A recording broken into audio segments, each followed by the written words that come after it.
Hola oyentes de Radio Sefarad, volvemos a visitar Milim, la historia de las diásporas, de la mano de Alicia Benmergui, como siempre. ¿Qué tal, Alicia? Muy bien, dispuesta a charlar un poco con vos y con la gente sobre el pasado y la historia de los judíos. Bueno, vamos a recordar a los oyentes que esta historia y muchas más las pueden encontrar en la página web www.milimculturaltodojunto.com.ar, y si quieren también pueden recibir una vez al mes un boletín en su correo electrónico gratuitamente escribiendo a cultural@arnet.com.ar. Y entonces vamos a seguir hablando de este capítulo que nos ocupa ya mucho tiempo, pero que todavía nos ocupará bastante más, que se llama Camino a Occidente, es decir, cuando los judíos del este de Europa empiezan a salir de esa zona de residencia y a desplazarse hacia Occidente, como dijimos. Y habíamos hablado de cómo había influido la llegada de estos inmigrantes a países más o menos nórdicos como Inglaterra, Holanda, etcétera, pero no siempre eran tan bien recibidos porque eran de una clase social mucho más baja que los judíos establecidos allí, ¿no? Sí, tal cual, de una gran pobreza, en algunos casos de una pobreza rayana en la inanición. Yo creo que los más pobres directamente no pudieron irse porque no tenían cómo. Pero de todos modos, muchos de los que se fueron eran terriblemente pobres. En el texto que yo obtuve, que es la historia de cómo ellos se instalan en Londres, en el East End, lo que cuenta es el hacinamiento, en las condiciones en que trabajaban, lo poco que cobraban por el trabajo con tal de conseguirlo. Esto generó mucho odio en la población existente. Decían, ahora también se dice, que estos prácticamente refugiados le quitaban trabajo a la gente del país por los sueldos o los salarios que cobraban, que eran absolutamente pequeños. Lo que esta gente necesitaba era poder comer. También contamos que había una comunidad establecida en Gran Bretaña, que era en su mayor parte, o en gran parte de ella, era de origen sefaradí y muy adinerada, y trató y ayudó, colaboró con estos judíos para darles lugares para que pudieran comer, para los chicos, para los huérfanos, porque eran situaciones a veces insoportables. Y además contaba en el texto el esfuerzo que hicieron para que esto de alguna manera no pesara en el presupuesto nacional, porque creció mucho el antijudaísmo y el antisemitismo en sectores que es bastante vergonzoso. Yo creo que hubo gente que hasta se avergonzó de esto.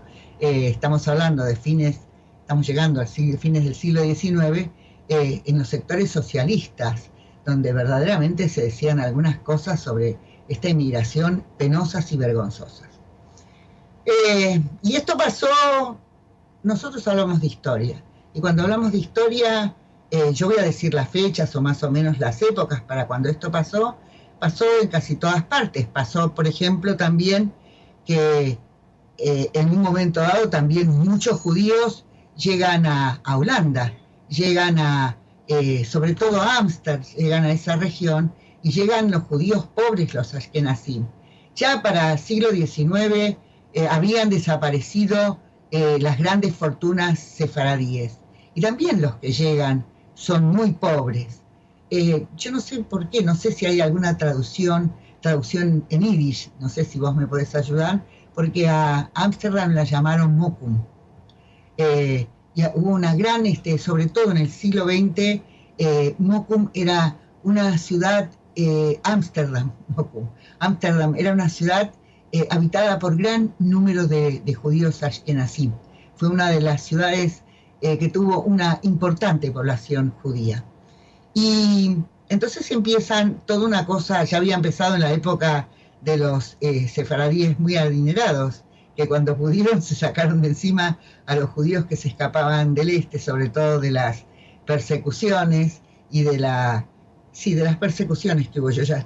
Me fui al siglo XVII, y son los que mandan judíos a Brasil, son los que mandan a judíos si pueden, a Estados Unidos, a Inglaterra, los mandan a donde puedan para que disminuya la población, para no causar una ola o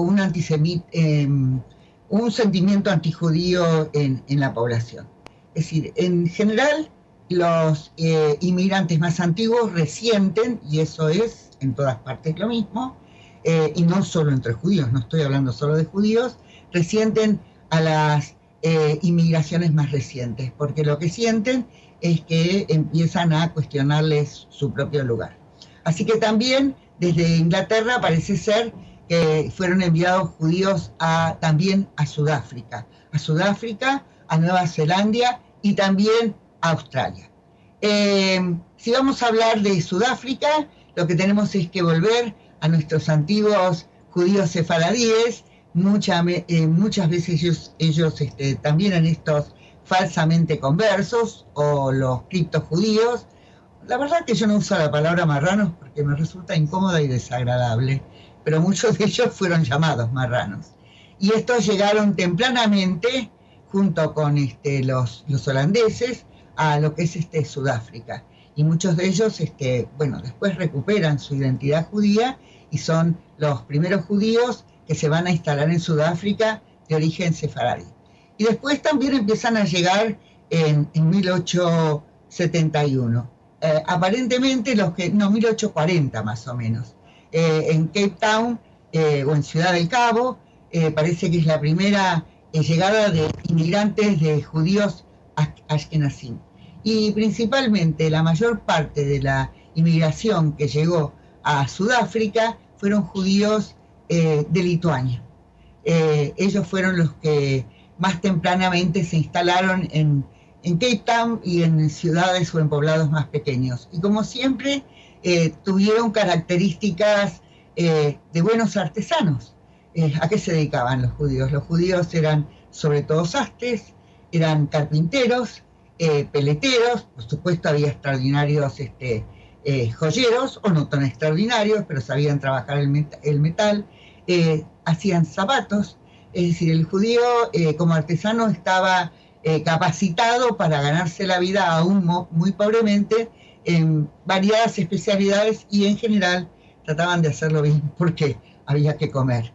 No era poca cosa competir con lo que ya existía. Y por otro lado estamos hablando siglo XIX, después vamos a seguir con siglo XX, todavía no me quiero meter con siglo XX, estamos fines del siglo XIX, fines del siglo XVIII, principios, y todo siglo XIX.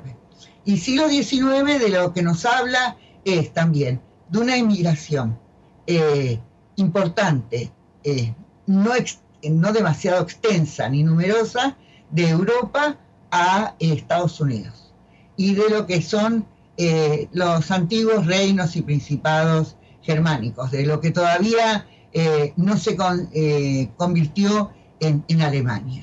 ¿Y por qué se van? Y bueno, se van porque los echan.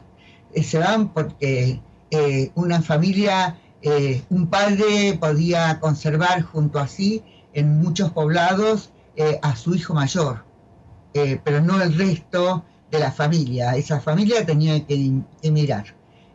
Digo porque, no sé si alguna vez lo comenté, porque cuando acá en la Argentina, la Jewish Colonization Association del Barón Hirsch, lo que toma es la determinación de entregar dinero a la gente que no la tiene para comprar en las colonias tierras suficientes para que las cultive una familia, padre, madre, ¿no? Y un hijo mayor. El criterio fue más o menos el mismo antiguamente utilizado en Europa. La cuestión, bueno, en este caso, aunque sobre decirlo, diré que 50 hectáreas en la zona, qué sé yo, de La Pampa, en el interior de la Argentina, era muy, muy exigua para el tipo de agricultura que exigía en aquellos tiempos. Así que tenemos una población que emigra de de Alemania y que se va instalando lentamente, de jóvenes sobre todo, que se van a instalar cerca de las comunidades sefaradíes existentes. Estas comunidades sefaradíes son más antiguas, están bien establecidas, son comunidades que tienen sus propias sinagogas, y entonces estos jóvenes se arriman, son hombres solos, buscando trabajo y además siguiendo una vieja tradición judía. Los judíos iban donde llegaban a un lugar desconocido, a donde había judíos. Primero porque sabían que iban a ser recibidos. Segundo porque era muy importante tener un lugar, sobre todo gran parte de ellos no estaban tan emancipados, que ya habían abandonado sus viejos hábitos judíos o de la comida kasher o de la celebración de las festividades o de todo lo que necesitaba y necesita un judío observante para continuar con su vida cotidiana. Y entonces estos jóvenes se instalan en estas distintas comunidades. Entonces tenemos, qué sé yo, por ejemplo, los dueños, los primeros, en realidad son los que fundan el New York Times, que se van a Atlanta. En general había en los estados del sur una población judía sefaradí establecida, en Charleston era importante. Y otra cosa que sucede es que también estos jóvenes van buscando esposas y son bien recibidos también por esta razón. Maridos hacen falta siempre, y para los judíos el tema de los matrimonios y la descendencia fue siempre una cuestión vital. Entonces vamos a tener así una población judía establecida de inmigrantes. Esta no fue la inmigración más numerosa, pero fue numerosa, pero fue importante. Digo porque también de esta inmigración de estos jóvenes de origen germánico, no digo alemán porque Alemania no existía, y digo ashkenazim porque eran ashkenazim, se van a mezclar y se van a juntar con estos sefaradíes, algunos de familias tradicionales establecidas, de buen nivel económico, de gente de buena vida, y o se van a mezclar o van a constituir comunidades unidas hasta que estas comunidades de judíos ashkenazim, especialmente de origen germánico, van a ser lo suficientemente numerosos para establecer sus propias comunidades con sus propios rituales. Todos sabemos que no todos los judíos, todos sabemos no, los que sabemos es que las distintas comunidades a veces tienen sus propios rituales y sus propias formas de observancia, salvo las fundamentales que son comunes a todas. Y bueno, y lo que es muy curioso es que cuando estallan las guerras napoleónicas, curiosamente, eso habla, yo digo siempre, eso es un comentario mío, y me hago cargo de lo que digo, y si alguien no está de acuerdo, puede tener muchísima razón. Pero cuando estallan las guerras napoleónicas en Europa, el comentario que yo hago es que muchos judíos de estos antiguos territorios vuelven a luchar contra Napoleón. Y la pregunta que me hago es ¿por qué?